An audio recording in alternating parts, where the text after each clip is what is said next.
Hey folks, welcome back to my hometown edition of Drive Across Texas. I'm Pat Waters. We're at Blessed Brew here in downtown Bridgeport today, talking with Sally Hall of the Book Nook. Yes, sir. Hi. Thank you. How are you doing? Good. Really good. Now, let me ask you a question. I mean, the Book Nook, you know, I took a logics class at the University of North Texas, so you handle books. Yes, I handle books. Sally, it's a pleasure to see you. Thank you, Pat. If you don't Nice to mind, meet you. tell the viewers about how you got to Bridgeport and about your vision and your business, the Book Nook. Sure. So my husband and I, we lived in Fort Worth, and we moved here about 2 years ago because his family moved out here, and we wanted our kids to grow up around cousins and family. And we actually found a great piece of land and thought, this is it. This is where we can build our house and build our family. So we've been here almost 2 years, and the community is like nothing else we've ever lived in. And we loved Fort Worth. Fort Worth was great. But here, people really know us, know our names, know our kids. And you just constantly run into people you know, and it's not just small talk and small chat. It's real conversations and real relationships. I will tell you, you know, being fifth generation from Bridgeport, that we got some pretty good people in this town. Not pointing at anybody, but anyway, go ahead.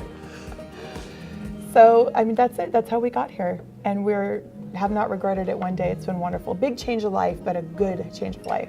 That's awesome. You know, it's all about community here in Bridgeport. Like I said, we're very focused on our community and the people that live in this town. You know, we want to help them and we want everybody to have nice lives. So that's one of the things you get when you do come to Bridgeport. And that's been true. We've found out that people really live that here. They really live community and relationship. Yeah, absolutely. So your bookstore started with one shelf. It did. It started with one shelf. So the only thing that was lacking that I really missed from living in the city was bookstores. I really missed going into a bookstore on the weekend with my kids. I've been a freelance writer for about 18 years and I homeschool. I'm an avid reader. My kids are avid readers. And I missed being able to just walk into a half-price books or anything, even a Barnes & Noble, and just stroll and look at books. We used to, my husband and I, our dates were going to Barnes & Noble and looking at Where's Waldo books together and finding Waldo first. That's awesome. So we're big, our whole family is big readers. And it was a bit of a book desert here. There's some books, you know, here and there at thrift stores. We've got great thrift stores here. But it's hit and miss for books. So I was complaining yet again one day about having no bookstore. And I think my friend was tired of hearing me complain and basically just said, oh, just start a bookstore. And I thought, right, start a bookstore because it's so easy to just start a bookstore. Yeah. And then that night I just kept thinking about it. And I thought, well, what if I thought outside the box and I changed from a traditional bookstore and did what I could here in the space that I could, I might be able to actually open a bookstore. And then I started to think, well, where could I put it? And then I thought, man, coffee and books, they just go hand in hand. And I already had started becoming friends with Jocelyn and Dave when they were at their old location. So I walked in and talked to her and I was very nervous because I thought I was being very presumptuous. And I just told her my idea and she looked at me and said, hold on a second. And she went and got a piece of paper and she had written a list on this paper of things that she wanted to have in their new location, and one of them was a bookstore. Godsend. It was just a total God thing. It was amazing. That's awesome. And that's when I started to realize this could actually happen. So my husband, God bless him because he's so busy and I constantly throw projects at him, found just a bunch of scrap wood in our garage and he built a beautiful bookshelf for me. And that's how it started. And then I kind of started to creep my books out little by little and take over the coffee shop, and I've expanded quite a bit. I try to keep about 100 books in stock at a time. And I do nonfiction, fiction, children's, all of it. And now, next month, we're knocking out this wall and we're expanding into a full-on bookstore. So basically, your business plan is, folks, if you want to have a bookstore, it's really easy. You go into your local coffee shop and you put one shelf of books. Yes. And then when it grows into several shelves and a credenza, then you know that it's time to knock a wall out and build a permanent footprint.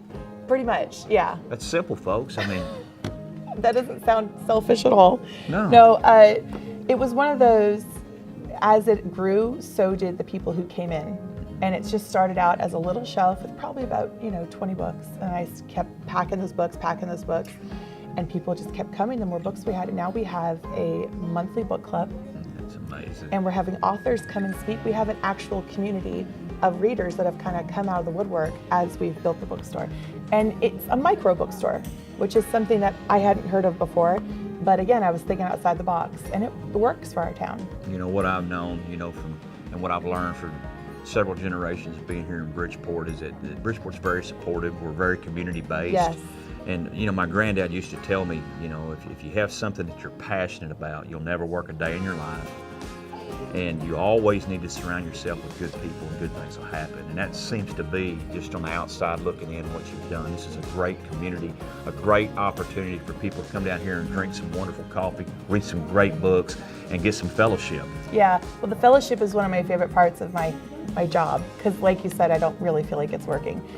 My favorite part is recommending books to people, talking to them, seeing what it is that they like, and maybe having them think outside the box of the authors they've read before, introduce them to new authors, introduce them to new genres. And my other favorite part is thrifting for books and searching for books and being a book dealer. That has been so fun. It's like a dream come true. Well, that's great. I am so happy for you that your Microbookstore is taking off and it continues to expand.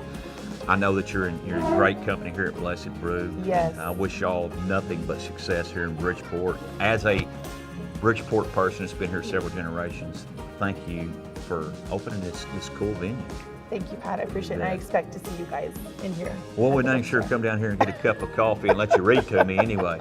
Thanks, Pat. Ladies and gentlemen, Miss Sally Hall, the Book Nook in Blessed Brew in the historical downtown Bridgeport, Texas, my hometown. Y'all remember, folks, that baby's coming from a Texan. Adios. Drive across Texas.